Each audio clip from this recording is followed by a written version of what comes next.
Hi friends, అందరూ బాగున్నారా? శనగల curry ఎంతమందికి తెలుసు కామెంట్ సెక్షన్లో కామెంట్ చేయండి ఫ్రెండ్స్. ఇదైతే ముందు రోజు నైట్ అయితే నానబెట్టుకొని తెల్లవారితే అయితే ఒక 2 విజిల్స్ అట్లా రానిచ్చి కర్రీ అయితే చేస్తున్నానండి. ఈరోజు మా టిఫిన్లోకి వచ్చేసి శనగల కర్రీ అండ్ చపాతీ అనమాట. కాంబినేషన్ నిజంగా చాలా బాగుంది. ఎప్పుడు కూడా ప్రసాదంగా పెడతాను కానీ శనగలు కూర చేస్తారని అయితే నాకు తెలియదండి. మీకు ఎవరికైనా తెలిసింటే కామెంట్ సెక్షన్లో కామెంట్ చేయండి. ఫస్ట్ టైం అయితే తింటూ ఉన్నానండి నేనైతే. సో టమాటాలు మా ఇంట్లో ఒక చిన్న ఎలక ఉందండి, అన్నిటికీ బొక్కలు పెట్టేస్తుంది అనమాట. ఎవరో కాదు, నా కూతురే. చిన్న ఎలక అన్ని ఏదన్నా కానీ అంటే అలా కొరికి పెట్టేస్తుంది అనమాట. సో చాలా బాగా కుదిరిందండి. ఫస్ట్ టైం అయితే చేశాను.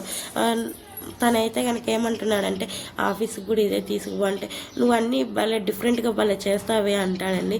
అవును, ఎప్పుడు ఒకేలా కాకుండా నీ పైన ప్రయోగాలు చేస్తున్నాను అని చెప్తానమాట. నువ్వు చేస్తావు భలే చేస్తావు. ఇలాంటి వాటి మధ్య కొంచెం ఆర్గ్యుమెంట్స్ అనేవి జరుగుతూ ఉంటాయి.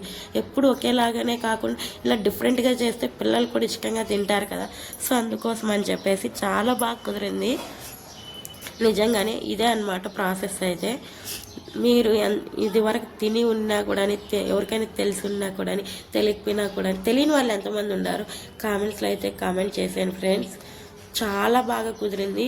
చపాతీలోకి బాగా మంచి కాంబినేషన్ అనమాట. నేను ఎప్పుడు కూడా పప్పే చేసేదాన్ని, ఇలాంటివి ఎప్పుడు ట్రై చేయను.